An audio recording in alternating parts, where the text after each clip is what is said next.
Salut à tous, bienvenue dans cette nouvelle vidéo. Aujourd'hui, je vous montre la réalisation de mon modèle d'Aboya.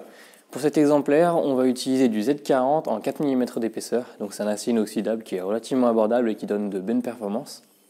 On n'est pas dans des aciers incroyablement techniques ni incroyablement compétents, on va dire, mais c'est un bon standard en inox.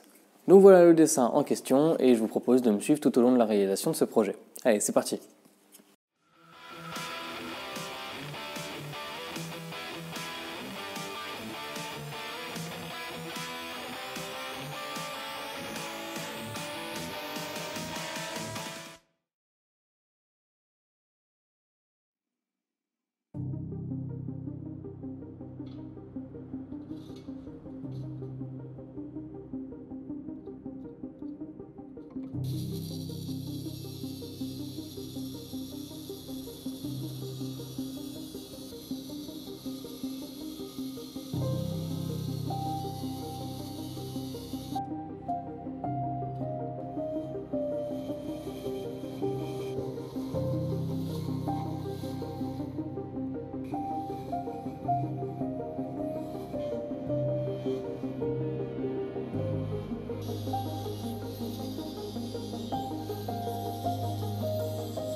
Le couteau est revenu du traitement thermique, donc maintenant il a une dureté de 58 HRC.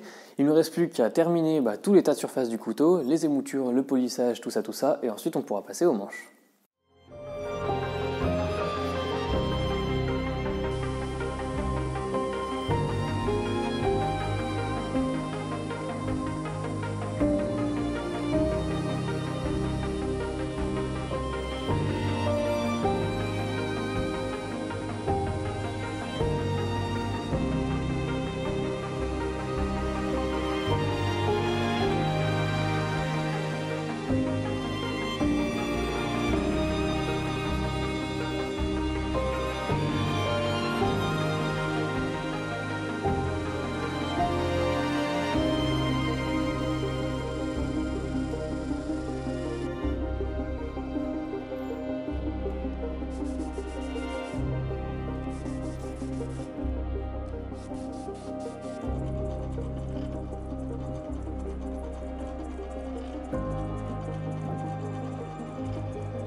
Et voilà, le premier exemplaire de mon modèle d'Aboya est terminé.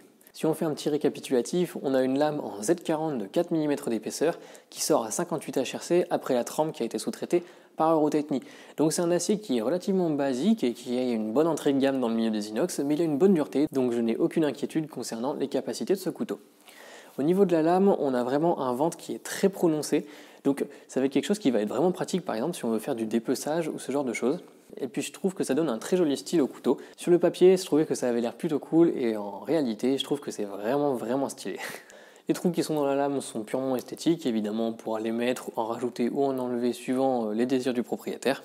Au niveau de la finition de la lame, j'ai choisi une finition satinée complète. C'est la première fois que je fais ça parce que je suis pas un grand fan de fini satiné. Et même si je trouve que c'est pas moche, je trouve qu'on a vraiment un côté industriel que personnellement je n'apprécie pas. Je sais qu'il y a beaucoup de couteliers qui font presque uniquement cette finition-là. Il y a beaucoup d'utilisateurs de couteaux qui sont des grands amateurs de ça. Moi personnellement, c'est pas ce que je préfère, mais ici j'ai pas eu vraiment le choix. Je vous explique. J'avais fait un joli fini satiné sur les moutures parce que j'avais pas envie de refaire du ponçage à main après tout ce que j'avais fait sur les autres couteaux. Donc je me suis dit que ce serait sympa de faire une finition satinée sur ce couteau-là. Le problème, c'est que mes plats étaient laissés bruts de trempe et comme c'est un inox, les plats sont en fait très fragiles. Il n'y a pas vraiment de couche d'oxyde. Donc quand j'ai fait mes finitions satinées, ça a débordé un petit peu sur les plats, ce qui donnait une finition qui était vraiment pas terrible sur les plats. Donc foutu pour foutu, je me suis dit qu'on allait faire un fini satiné partout, et finalement c'est pas moche. Au niveau du manche, c'est une inclusion de tissu dans de la résine époxy. Donc c'est plutôt solide, j'ai été assez surpris par ça, et surtout ça a de très jolies couleurs et de très jolis motifs, donc je suis plutôt content, et je trouve que ça s'allie bien finalement avec le reste de la lame. Ça s'est vraiment bien travaillé et ça a pris un excellent polissage, donc je suis très fier. C'est vraiment lisse, vraiment propre et parfaitement translucide. Voilà, donc c'est un modèle dont je suis plutôt fier et j'espère pouvoir en refaire d'autres d'ici peu de temps parce que j'aime vraiment beaucoup.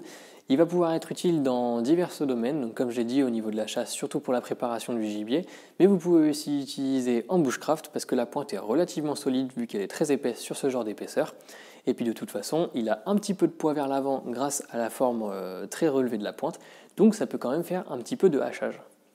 Quoi qu'il en soit, c'est la fin de la vidéo, j'espère donc qu'elle vous aura plu. Si c'est le cas, n'hésitez pas à vous abonner et à me laisser un commentaire, moi ça me ferait vraiment plaisir et ça vous permet de supporter la chaîne. Je vous dis donc à la prochaine dans une future vidéo et d'ici là, portez-vous bien. Salut!